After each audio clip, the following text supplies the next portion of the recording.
Hi friends, ഇന്ന് നമുക്ക് പഴയ സാരി കൊണ്ട് ഇതുപോലെ ഒരു കഫ്താൻ തയ്ച്ചെടുത്താലോ. എൻ്റെ കയ്യിലുള്ള ഒരു പഴയ സാരി മടക്കുന്നത് കഫ്താൻ്റെ ഉള്ളിലിടാനുള്ള ഒരു ചെറിയ കുർത്തിയാണ്. ലൈനിങ് അറ്റാച്ച് ചെയ്ത് കൊടുക്കണില്ല, അതുകൊണ്ടാണ് സെപ്പറേറ്റ് ഞാൻ കുർത്തി തയ്ക്കുന്നത്. നല്ല വിരിവിലുള്ള കുർത്തി അല്ല തയ്ക്കുന്നത്, അതിൻ്റെ ഉള്ളിൽ ലൈനിങ് പോലെ കിടക്കാൻ വേണ്ടിയിട്ടല്ല. എൻ്റെ സൈസിനാണ്, അതുകൊണ്ട് ഇത്രയും മതിയെന്ന് എനിക്ക് തോന്നിയോണ്ടാണ് ഞാൻ ഇത്ര എടുത്തത്. അതൊക്കെ ഓരോരുത്തർക്ക് ഇഷ്ടമുള്ള പോലെ ചെയ്യാം. 39 ഇഞ്ച് ലെങ്ത്തിലാണ് ഞാൻ തുണി എടുത്തത്. നമുക്ക് ഷോൾഡർ അടയാളപ്പെടുത്തി കൊടുക്കും. 7 ഇഞ്ചാണ് ഞാൻ ഷോൾഡർ അടയാളപ്പെടുത്തി. ഇനി രണ്ടായിട്ട് മടക്കിയിട്ടാണ് നമ്മൾ വെട്ടിയെടുക്കുന്നത്. നമ്മുടെ ഫുൾ ഷോൾഡറിൻ്റെ ഹാഫ് ആണ് എടുക്കാൻ. എനിക്ക് ഇത്തിരി ലൂസിൽ കിടക്കണം, അതുകൊണ്ട് ഞാൻ 7 ഹോളും അതുപോലെ തന്നെ നമ്മൾ ഫുള്ളിൻ്റെ ഹാഫ് ഞാനൊരു 7.5 ഇഞ്ച് കൊടുത്തിട്ടുണ്ട്. എനിക്ക് അത്ര ടൈറ്റ് ആയിട്ട് കിടക്കുന്നത് ഇഷ്ടമല്ല. കഴിഞ്ഞിട്ട് നമുക്ക് അവിടെ ചെസ്റ്റ് മാർക്ക് ചെയ്ത് കൊടുക്കാം. ഫുൾ ചെസ്റ്റ് എത്രയാണ് കിട്ടുന്നത് അതിനെ 4 ഡിവൈഡ് ചെയ്തിട്ടുള്ളത് വേണം നമ്മളിവിടെ മാർക്ക് ചെയ്ത് കൊടുക്കാൻ. പിന്നെ സീം അലവൻസ് 1.5 ഇഞ്ചും കൂടെ എക്സ്ട്രാ ഇട്ട് കൊടുക്കും. ഈ കയ്യിൽ തുമ്പൊക്കെ നിങ്ങൾക്ക് ഇഷ്ടമുള്ള പോലെ ചെയ്ത് കൊടുക്കട്ടെ. അമ്മലോടൊന്നൊരു 1.5 ഇഞ്ച് മുകളിൽ നമുക്ക് ഈ ആം റൗണ്ട് ഒന്ന് വരച്ച് കൊടുക്കാം. ഫ്രീ ഹാൻഡ് ആയിട്ട് വരയ്ക്കണമെന്നുണ്ടെങ്കിൽ ഞാനിവിടെ ഫ്രീ ഹാൻഡ് ആയിട്ടാണ് വരച്ചത്. നമുക്ക് ഫ്രഞ്ച് കർവ് കിട്ടും, അതുകൊണ്ട് ചെയ്തെടുക്കും. നമുക്ക് നെക്ക് അടയാളപ്പെടുത്താം. ഞാൻ നെക്കിലൂടെ 3 ഇഞ്ച് വിട്ടാണ് കൊടുത്തിട്ടുള്ളത്. ഷോൾഡർ സ്ലോപ്പ് ഒരു 1/2 ഇഞ്ചോളം കൊടുക്കണം. കാരണം നമ്മൾ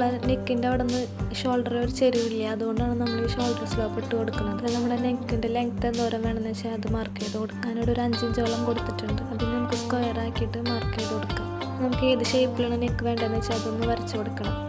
ഞാൻ റൗണ്ട് നെക്കാണ് കൊടുക്കണം, അത് ഫ്രീ ഹാൻഡ് ആയിട്ടാണ് വരയ്ക്കണം. അത് കൂടാണ്ട് ഞാൻ ഫ്രഞ്ച് കർവ് വെച്ച് വരയ്ക്കണമെന്ന് കാണിക്കുന്നുണ്ട്. ഇതാണ് ഫ്രഞ്ച് കർവിൻ്റെ സ്കെയിൽ. ഇത് നമുക്ക് ആം ഹോളൊക്കെ വരയ്ക്കാനുള്ളതാണ്. എനിക്കിവിടെ നെക്ക് വരയ്ക്കാനാണ് കൂടുതൽ ഇഷ്ടം. നമുക്ക് ഷേപ്പിൻ്റെ ലെങ്ത് ഒന്ന് മാർക്ക് ചെയ്ത് കൊടുക്കാം. ഞാനിവിടെ ഒരു 12.5 ഇഞ്ചോളം കൊടുത്തിട്ടുള്ളത്. ഓരോരുത്തരുടെ ഹൈറ്റിനനുസരിച്ചിരിക്കും. പിന്നെ ഷേപ്പ് എന്തോരം ലൂസ് വേണമെന്നുള്ളതും കൂടി കൊടുക്കും. എന്നിട്ട് ഇവിടെ നമ്മൾ 1.5 ഇഞ്ച് സീം അലവൻസ് ആഡ് ചെയ്ത് കൊടുക്കണം. താഴെ നമ്മുടെ ഹിപ്പ് ലെങ്ത് ഒന്ന് മാർക്ക് ചെയ്ത് കൊടുക്കണം. ഞാനിവിടെ കറക്റ്റ് ഒന്നല്ല കൊടുക്കണം, ഏകദേശം ഒരളവ് മാത്രം കൊടുക്കണമല്ലോ. എന്നിട്ട് അവിടെ നമുക്ക് എന്തോരം ലൂസ് വേണോ അതൊന്ന് അടയാളപ്പെടുത്തി കൊടുക്കണം. പിന്നെ ഞാനിവിടെ എടുത്തിരിക്കുന്ന തുണിയെന്ന് വെച്ചിട്ടുണ്ടെങ്കിൽ ആ സാരിയുടെ കുറച്ച് ബാക്കി ഭാഗമാണ് അതിനെ എടുത്തിട്ടുള്ളത്. വേറെ മെറ്റീരിയലൊന്നും ഞാൻ വാങ്ങിയിട്ടില്ല. നമ്മൾ ആ മാർക്ക് ചെയ്തൊക്കെ ഒന്ന് ജോയിൻ ചെയ്ത് കൊടുക്കണം.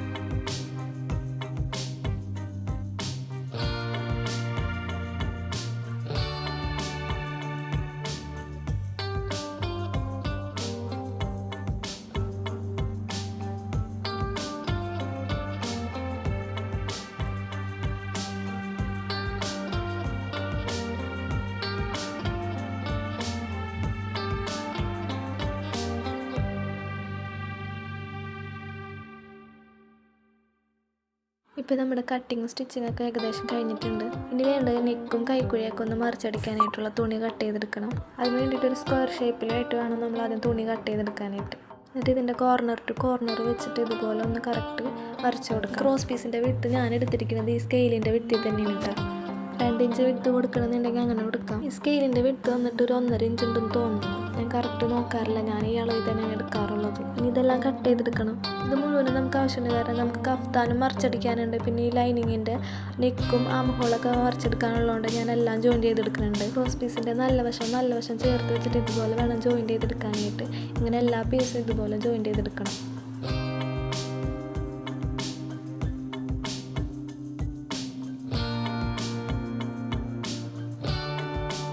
ഞാൻ ലൈനിങ് നല്ല വശം ചേർത്ത് വെച്ചിട്ട് 1/2 ഇഞ്ച് താഴ്ത്തിയിട്ട് വേണം ഷോൾഡർ ജോയിൻ ചെയ്ത് കൊടുക്കാനായിട്ട്. പിന്നെ ഞാൻ നേരത്തെ ഒരു കാര്യം വിട്ടുപോയിട്ട് തുണിയിൽ മാർക്ക് ചെയ്യും, നല്ല വശത്ത് മാർക്ക് ചെയ്യരുത്. എല്ലാവർക്കും അറിയാമെന്ന് തോന്നുന്നു. ഞാനിതിവിടെ പറയാൻ കാരണം നമ്മൾ കഫ്താൻ മാർക്ക് ചെയ്യുമ്പോൾ അതിൻ്റെ നല്ല വശത്താണ് മാർക്ക് ചെയ്യുക, കാരണം നമ്മൾ അവിടെയാണല്ലോ തയ്ക്കുന്നത്. നമുക്ക് നെക്ക് ഫിനിഷ് ചെയ്തിട്ട് ക്രോസ് പീസ് ഇതുപോലെ വെച്ചിട്ട് വേണമെങ്കിൽ ചെയ്യണമെങ്കിൽ ചെയ്യാം. അതായത് ക്രോസ് പീസ് ഇതുപോലെ രണ്ടാക്കി മടക്കിയിട്ട് വേണമെങ്കിൽ നമുക്ക് സ്റ്റിച്ച് ചെയ്ത് കൊടുക്കാം. അല്ലെങ്കിൽ അത് ഫുള്ള് നിവർത്തിയിട്ടിട്ട് സ്റ്റിച്ച് ചെയ്തതുപോലെ വീഡിയോയിൽ ഞാൻ ഒന്നുകൂടെ കാണിക്കാം. ക്രോസ് പീസ് ഇതുപോലെ രണ്ടാക്കി മടക്കാം. എന്നിട്ട് നമുക്ക് നെക്കിൽ വെച്ച് സ്റ്റിച്ച് ചെയ്തിട്ട് ഇതുപോലെ ഉള്ളിലേക്ക് മറിച്ചെടുക്കാം. പക്ഷെ ഞാനിവിടെ അങ്ങനെ ചെയ്യണില്ല, കാരണം 1.5 ഇഞ്ച് വിട്ടിലാണല്ലോ ഇത് വെട്ടിയെടുത്തിട്ടുള്ളത്. അതുകൊണ്ട് മടക്കി അടിക്കുമ്പോൾ ചെറുതായിട്ട് കിട്ടുള്ളൂ.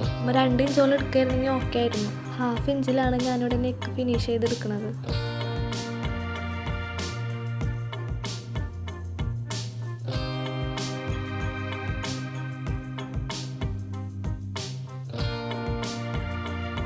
ഇനി നെക്കൊന്ന് ചെറുതായിട്ട് കട്ട് ചെയ്ത് കൊടുക്കണം. നമ്മൾ സ്റ്റിച്ച് ചെയ്തതിൽ കൊള്ളാതെ വേണം കട്ട് ചെയ്തെടുക്കാൻ. 1 ഇഞ്ചോളം ഗ്യാപ്പിലാണ് ഞാനിവിടെ കട്ട് ചെയ്തെടുത്തിട്ടുള്ളത്. ഇനി തുണിയുടെ നല്ല വശം എടുത്തിട്ട് ക്രോസ് പീസിൽ സ്റ്റിച്ച് ചെയ്ത് കൊടുക്കണം. നല്ല തുണിയിൽ സ്റ്റിച്ച് ചെയ്യരുത് കേട്ടോ. ഇത് നന്നായിട്ട് മടക്കിയിരിക്കാൻ വേണ്ടിയിട്ടാണ് ഇങ്ങനെ ചെയ്യണത്. വേണമെങ്കിൽ ചെയ്താൽ മതി, ഇങ്ങനെ ചെയ്താലേ ഒരു ഫിനിഷിങ് ഉണ്ടാവുള്ളൂ. ഇത് നമുക്ക് ഉള്ളിലെ വശം എടുത്തിട്ട് ഇതുപോലെ ക്രോസ് പീസ് മടക്കി സ്റ്റിച്ച് ചെയ്ത് കൊടുക്കാം. ഞാനിങ്ങനെ ചെയ്യാൻ വേണ്ടിയിട്ട് ആദ്യം തന്നെ മറ്റോണം മടക്കി അടിക്കാഞ്ഞത്. നേരത്തെ കാണിച്ചതുപോലെ രണ്ടായിട്ട് മടക്കിയിട്ടാണ് ക്രോസ് പീസ് സ്റ്റിച്ച് ചെയ്തിരുന്നെങ്കിൽ ഇങ്ങനെ മടക്കി വെക്കേണ്ട കാര്യം ഉണ്ടായിരുന്നില്ല, നേരെ സ്റ്റിച്ച് ചെയ്ത് കൊടുത്താൽ മതിയായിരുന്നു. ഈ നെക്ക് ഫിനിഷ് ചെയ്തെടുത്ത പോലെ തന്നെ നമുക്ക് കൈക്കുഴി ഫിനിഷ് ചെയ്തെടുക്കണം. അത് ഞാൻ വീഡിയോയിൽ കാണിച്ചിട്ടില്ല, സെയിം മെത്തേഡ് തന്നെയാണ് അതിന് വേണ്ടത്. നമുക്ക് ഷേപ്പൊക്കെ ഒന്ന് സ്റ്റിച്ച് ചെയ്ത് കൊടുക്കാം. നമ്മൾ ഷേപ്പ് മാർക്ക് ചെയ്ത് കൊടുത്ത് ചെറുതായിട്ട് ആ ഷേപ്പിൻ്റെ അവിടെ ഒന്ന് ഒരു കർവിൽ വേണം സ്റ്റിച്ച് ചെയ്ത് കൊടുക്കാനായിട്ട്. കുർത്തിയുടെ താഴെ ഭാഗം ഒന്ന് മടക്കി അടിക്കണം കേട്ടോ. അങ്ങനെ കുർത്തി ഫിനിഷ് ചെയ്തിട്ടുണ്ട്. ഇനി നമുക്ക് കഫ്താൻ എങ്ങനെയാണ് മാർക്കൊക്കെ ചെയ്ത് കൊടുക്കണമെന്ന് നോക്കാം. അതിന് ഇതുപോലെ തന്നെ നെക്കും ഷോൾഡറൊക്കെ ഒന്ന് മാർക്ക് ചെയ്ത് കൊടുക്കാം ആദ്യം തന്നെ.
ഇവിടെ നമുക്ക് കൈക്കുഴി ഒന്നും മാർക്ക് ചെയ്ത് കൊടുക്കേണ്ട കാര്യമില്ല. ഞാനിപ്പോൾ ഇവിടെ മാർക്ക് ചെയ്യണ പോലെ മാർക്ക് ചെയ്ത് കൊടുത്താൽ മതി. ഇനി നേരത്തെ ചെയ്ത പോലെ തന്നെ നമ്മുടെ ഷേപ്പ് ലെങ്ത്തും വിഡ്ത്തൊക്കെ ഒന്ന് മാർക്ക് ചെയ്ത് കൊടുക്കാം. അതുപോലെ തന്നെ ഹിപ്പിൻ്റെ അവിടെ മാർക്ക് ചെയ്ത് കൊടുക്കാം.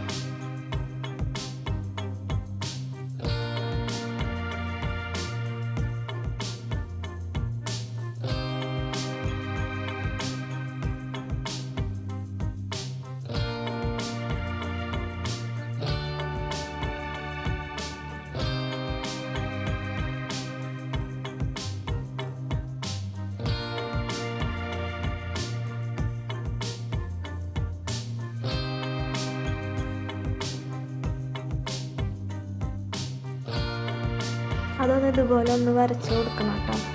ഇവിടെ നമുക്ക് എന്തൊരു ലൂസ് വേണമെങ്കിൽ അത് ഇവിടെ മാർക്ക് ചെയ്ത് കൊടുക്കാം. കാരണം നമ്മളിവിടെ സീം അലവൻസ് ഒന്നുമില്ല. പിന്നെ ഈ മാർക്ക് ചെയ്യേണ്ടത് നല്ല വശത്ത് വേണം മാർക്ക് ചെയ്യാൻ. ഇതിൽ വേറെ കട്ടിങ്സ് ഒന്നും വരുന്നില്ല, ആകെ ആ നെക്ക് മാത്രം കട്ട് ചെയ്തെടുത്താൽ മതി.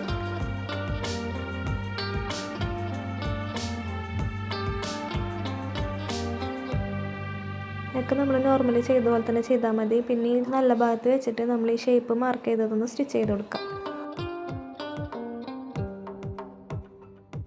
നമ്മൾ ഹിപ്പിൻ്റെ അവിടെ വരെ മാർക്ക് ചെയ്ത് കൊടുത്തോളം വരെ സ്റ്റിച്ച് ചെയ്തിട്ട് നമ്മൾ ലോക്ക് ചെയ്ത് നിർത്തണം കേട്ടോ. ഈ കഫ്താൻ്റെ സൈഡിലൊന്നും ഞാൻ സ്റ്റിച്ച് ചെയ്യണില്ല, ഇവിടെ കസവ് വരണാലും. പിന്നെ ഇതിൻ്റെ താഴ്ഭാഗം മാത്രം ഒന്ന് മടക്കി സ്റ്റിച്ച് ചെയ്യാം. ഇതാണ് ഇതിൻ്റെ ഫൈനൽ ലുക്ക് വരുന്നത്. ഇതിൽ ഞാൻ ഫാബ്രിക് പെയിൻറ്റ് കൂടെ ചെയ്ത് കൊടുത്തിരുന്നത്, പക്ഷേ വീഡിയോ എടുക്കാനായിട്ട് മറന്നുപോയി. ഇനി ഫോട്ടോ ഞാൻ വെച്ചിട്ടൊന്ന് ക്ലാരിറ്റി കൂട്ടിയെടുത്തിട്ടുണ്ട്, വേറെ ഒന്നും ചെയ്തിട്ടില്ല.